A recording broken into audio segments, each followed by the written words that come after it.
अगर फलन के कोई भी संख्यात्मक मान दिए गए हों जो कि समाकल्य फलन है, जिसका समाकलन किया जा सकता हो, इसका अगर किसी बंद अंतराल a से b में समाकलन ज्ञात किया जाए तो उसे संख्यात्मक समाकलन कहते हैं, न्यूमेरिकल इंटीग्रेशन कहते हैं।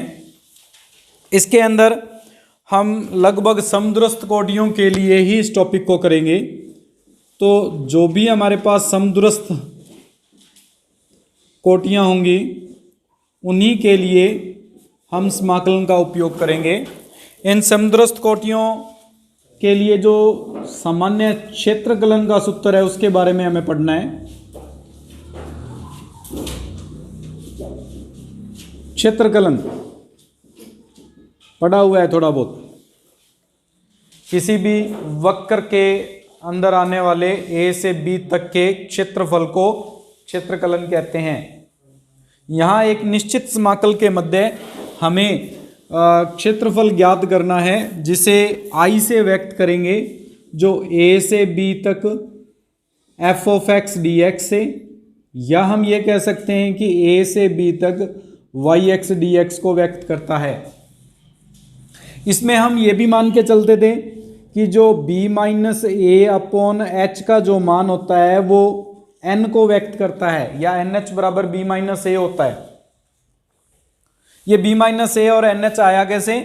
एक वक्र है, इसमें हमें इस फलन x बराबर a से लेकर x बराबर b के मध्य क्षेत्रफल ज्ञात करना है। इस क्षेत्रफल को निकालने के लिए हम इसमें एक आयताकार पट्टिका बनाते हैं। ये जो आयताकार पट्टिका हम बना रहे हैं इसका क्षेत्रफल सिर्फ एक भाग का क्षेत्रफल व्यक्त करेगा। जैसे कि आयताकार पट्टिका ये बना दें हम, ये एक छोटे से टुकड़े जिसकी चौड़ाई हमारे पास dx और लंबाई जो है वो y है, उसके समाकलन से व्यक्त किया जाएगा जो इस पूरे भाग का क्षेत्रफल होगा। हम मान के चलते हैं कि ये जो पूरा भाग है वो n पट्टियों से बना हुआ है, यानी इस प्रकार की जो पट्टियां बन रही हैं जिनका क्षेत्रफल y dx है उससे मिलकर बना हुआ है। और इस n पट्टिकाओं के लिए जब इसको सॉल्व किया जाता है तो b माइनस ए अपॉन एच जो है वो n को, या b माइनस ए जो है वो NH पट्टिकाओं में परिवर्तित करते हुए व्यक्त किया जाता है। अर्थात b माइनस ए अपॉन एच जो होगा वो किसको व्यक्त करेगा? यहाँ पे n को व्यक्त करेगा। a प्रारंभिक बिंदु होगा और b अंतिम बिंदु को व्यक्त करेगा। इससे b का मान अगर ज्ञात करें तो वो बन जाएगा NH प्लस a, या a प्लस NH के रूप में परिभाषित होगा। हमने न्यूटन का अगर अंतर्वेशन सूत्र किया था, उसके अनुसार किसी भी मान को ज्ञात करने के लिए इसको दो भागों में बांटा था। एक तो a से लेकर a प्लस NH, क्योंकि b का मान a प्लस NH हो जाएगा, और yx को हम लिख सकते हैं x0 प्रारंभिक मान प्लस UH के रूप में परिभाषित करते थे। यहाँ u का मान x माइनस x0 बटे h से व्यक्त किया जाता है जब समान अंतराल हो, ये हमने पढ़ा था। न्यूटन का सूत्र क्या था? न्यूटन का सूत्र y x बराबर y0 plus u into del y0 plus u into u minus 1 upon 2 factorial del square y0 plus u into u minus 1 और u minus 2 upon 3 factorial del cube y0, और इसी प्रकार से ये मान आते रहते हैं। अगर ये वैल्यू इसमें प्रतिस्थापन करते हैं तो जो समाकलन है वो परिवर्तित हो जाएगा। इस a को हम कहेंगे प्रथम बिंदु जिसको x0 से व्यक्त कर रहे हैं, ये बिंदु बन जाएगा x0 प्लस NH तक, और यहाँ पे जो मान आएगा वो हमारे पास लिखा जाएगा, u के अंदर हमने परिभाषित किया इसको, इसलिए y of x y0 plus u del y0 u square minus u बटे 2 factorial del square y0 u cube minus 3 u square plus 2u बटे 3 फैक्टोरियल डेल क्यूब y0, और इसी तरह से ये स्टेप्स चलते रहेंगे। इनटू dx, यहाँ dx का मान निकालेंगे।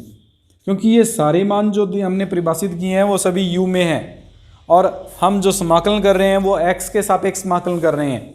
अगर इसको चेंज करते हैं यानी x की जगह पर x0 प्लस UH प्रतिस्थापन करते हैं तो dx की जगह पर प्रतिस्थापन होगा, क्या मान प्रतिस्थापन होगा, du इंटू एच।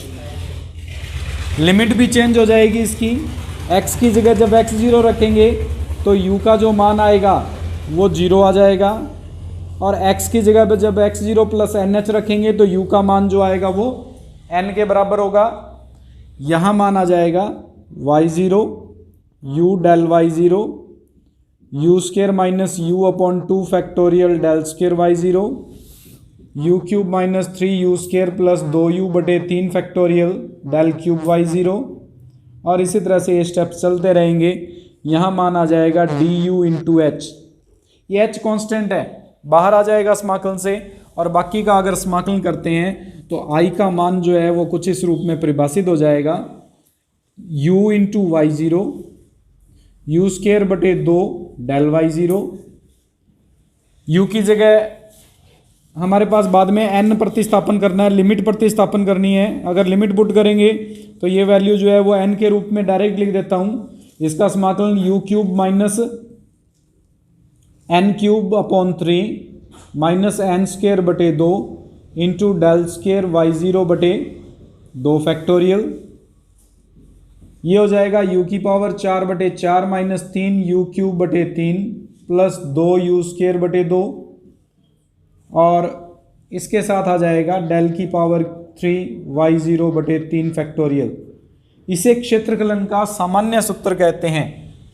यह हमारे पास संख्यात्मक समाकलन में क्षेत्रकलन का एक सामान्य सूत्र कहलाएगा। इसके अंदर n का मान 1, 2, 3 और इस प्रकार से प्रतिस्थापन करेंगे तो ट्रेपीजॉइडल, सिम्पसन 1/3, सिम्पसन 3/8 और वो नियम बनेंगे।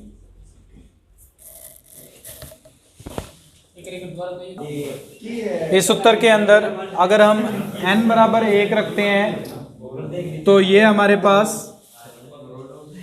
इस सूत्र के अंदर अगर हम n बराबर 1 रखेंगे तो ये जो सूत्र है वो ट्रेपीजॉइडल नियम बन जाएगा।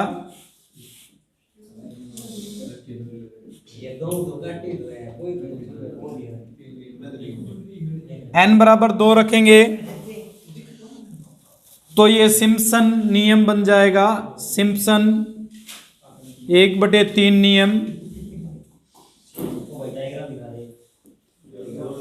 n बराबर 3 रखेंगे तो सिम्पसन 3/8 नियम बन जाएगा।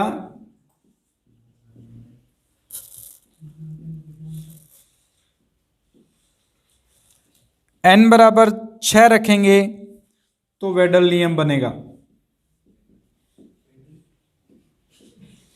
ये हमारे पास 4 नियम हैं जिनके बारे में इस चैप्टर में हमें विस्तार से करना है।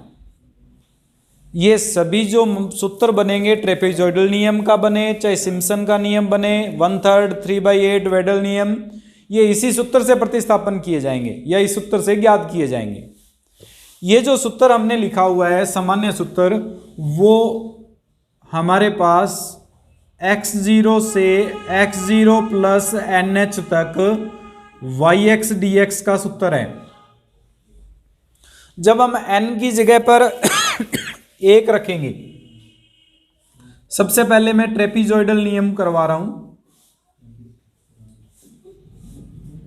और इस नियम के तहत अगर हम इसमें n बराबर 1 रखते हैं तो n बराबर 1 का मतलब है कि x0 से लेकर x0 प्लस h तक के लिए yx dx का मान ज्ञात करते हैं। यानी सिर्फ जो इसमें अंतर आ रहा है हमारे पास a से b की जगह पर x0 से x0 प्लस h तक के लिए ही हम क्षेत्रकलन का सूत्र लगा रहे हैं। यहां पे जब इसको हल किया जाएगा तो n की जगह पर तो इसमें 1 रखना है, सिर्फ 2 स्टेप लिए जाएंगे यहां पे, इन 2 मान। ये 2 मान क्यों लेंगे? देखो जब हम n बराबर 1 ले रहे हैं तो n बराबर 1 का मतलब है कि यहाँ पे x0 यहाँ पे x0 प्लस h ये दो मान ही लिए जा रहे हैं। अगला जब अंतर निकालेंगे, अगला जो क्षेत्रकलन निकालेंगे वो x0 प्लस एच से लेकर x0 प्लस 2h तक ज्ञात करेंगे। फिर उससे अगला जो अंतर निकालेंगे या क्षेत्रकलन का सूत्र निकालेंगे वो x0 प्लस 2h से x0 प्लस 3h के लिए निकालेंगे। सिर्फ ये दो मान के लिए हम इसमें क्षेत्रकलन के सूत्र को परिभाषित कर रहे हैं। और इस दो मान के लिए जब क्षेत्रकलन का सूत्र परिभाषित करेंगे तो f ऑफ x0 और f of x0 plus h है, इसके लिए सिर्फ प्रथम अंतर ही आएगा, बाकी और कोई अंतर इसमें परिभाषित नहीं किया जा सकता। इसलिए सिर्फ प्रथम अंतर तक ही इसमें n का मान 1 रखेंगे, बाकी सभी मान जो है वो छोड़ दिए जाएंगे।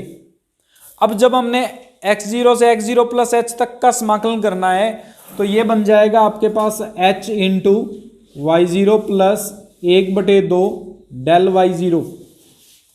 लेकिन डेल अग्रांतर था और अग्रांतर का मान था हमारे पास, अग्रांतर डेल y0 कैसे परिभाषित किया जाता है भाई, y1 माइनस, तो अगर हम डेल y0 का मान लिखेंगे तो ये होगा y1 माइनस y0, और अगर ये वैल्यू इसमें सब्सटीट्यूट करते हैं तो ये बन जाएगा h into y0 plus 1/2 y1 minus 1/2 y0, जिसको सॉल्व करने पर ये बन जाएगा 1/2 बाहर कॉमन आ जाएगा, y1 y0 प्लस y1 बन जाएगा। ये सिर्फ पहले अंतर x0 से x0 प्लस h तक का क्षेत्रकलन ज्ञात किया हमने। अगर हम इससे आगे का क्षेत्रकलन निकालें x0 प्लस h से लेकर x0 प्लस 2h तक yx dx, तो यहां पे अब जो मान आएगा n की जगह पर एक ही प्रतिस्थापन करना है, लेकिन हम अंतर जो निकाल रहे हैं वो इसके लिए निकाल रहे हैं। अगर इन दो मान के लिए प्रतिस्थापन कर रहे हैं तो x0 प्लस 2h के लिए होगा, ये y0 था, ये y1 था, ये y2 था। अब जब हम सिर्फ इसके लिए सॉल्व कर रहे हैं तो प्रथम पद जो है वो y1 है और द्वितीय पद जो है वो कितना है, y2। यहाँ पे अंतर इतना ही आएगा, जहाँ y0 था उसकी जगह y1 आ जाएगा और जहाँ y1 था उसकी जगह पर, इसी तरह से सॉल्यूशन करने पर हमारे पास प्राप्त होगा। तो ये पार्ट बन जाएगा h/2 y1 प्लस y2 के रूप में। अगला अंतर अगर हम नेक्स्ट स्टेप में चलेंगे तो ये बन जाएगा x0 प्लस 2h से लेकर x0 प्लस 3h तक yx dx, और यहाँ पे मान आ जाएगा h/2 into y2 plus y3, क्योंकि उससे अगले स्टेप में हमारे पास क्षेत्रकलन के लिए सूत्र बना रहे हैं। ये मान अगर इसी प्रकार से चलते रहें तो लास्ट में x0 प्लस n-1h से लेकर x0 प्लस nh तक yx dx को अगर परिभाषित करेंगे तो ये बनेगा h/2 yn-1 प्लस yn तक के सभी पदों का हमारे पास, यानी n-1 और n पदों का योग और गुणा h/2 के रूप में परिभाषित होगा। हमें पूरा क्षेत्रकलन निकालना था x0 से लेकर x0 प्लस nh तक। ये जो भी मान प्राप्त हुए इन सब का जोड़ कर दें।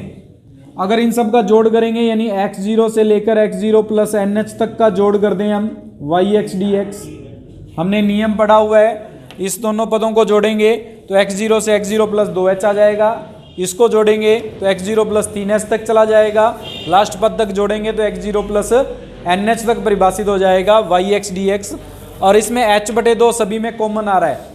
अगर h/2 को कॉमन निकालते हैं तो y0 एक सिंगल स्टेप था, y0 रह जाएगा, y1 दो स्टेप में आ रहा है 2y1, y2 भी दो स्टेप में आ रहा है 2y2, लगातार जो पद थे उसमें 2y3 और इसी तरह से मान आते रहेंगे। लास्ट में 2yn-1 और लास्ट एक पद और बचेगा जिसमें yn अकेला आएगा, जिसको हम प्लस yn के रूप में लिखेंगे। इसको अगर और सॉल्व किया जाए तो ये बन जाएगा आपके पास y0 plus yn/2 plus y1 y2 और y3 का जोड़, अर्थात प्रथम और अंतिम पद का माध्य प्लस बीच में सभी मान जो दिए गए हैं उनका योग, गुणा में h करेंगे तो इसे ट्रेपीजॉइडल नियम कहेंगे।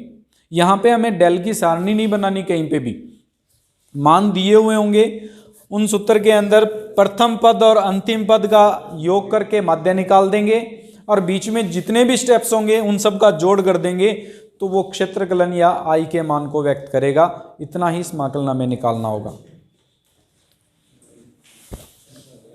से भाग देना है हमें, तो ये y0 का मान होगा सबसे पहला, और सबसे लास्ट वाला जो है वो yn का मान परिभाषित करेगा। इन दोनों को जोड़कर 2 से भाग देंगे। अगर इन दोनों को जोड़कर 2 से भाग देते हैं तो ये बन जाएगा 2.14017 भाग 2। फिर हमारे पास ट्रेपीजोइडल नियम के अनुसार y1 से लेकर yn-1 तक के सभी पदों का जोड़ है, तो ये जो भी मान आ रहे हैं इन सबको जोड़ देंगे, जो भी जोड़ आएगा वो लिख दिया जाएगा। तो अगर इनको जोड़ते हैं तो ये बन जाएगा 1 और 8 9 और 4 13 और 3 16, 1 और 7 8 और 8 16 और 3 16 और 3 19, 19 और 4 23, 2 2 और 4 6, 6 और 8 14, 15 16, 16 और 5 21, 21 और 8 29, 2 2 और 2 4, 4 8 और 7 15 और 9 24 और 1 25, 2 और 1 3 दशमलव 1 2 3 4 5, ये मान आ जाएगा। इसको भाग देते हुए जोड़ करेंगे और 0.05 से गुणा करेंगे तो इसमें 1 से लेकर 1.3 तक y dx का मान आ जाएगा, जो ट्रेपीजोइडल नियम के अनुसार मान होगा। तो यहाँ पे हमारे पास जब भी ये आगे की कैलकुलेशन बहुत आसान है, अगर सूत्र याद है तो आगे की कैलकुलेशन में ज़्यादा दिक्कत नहीं आएगी।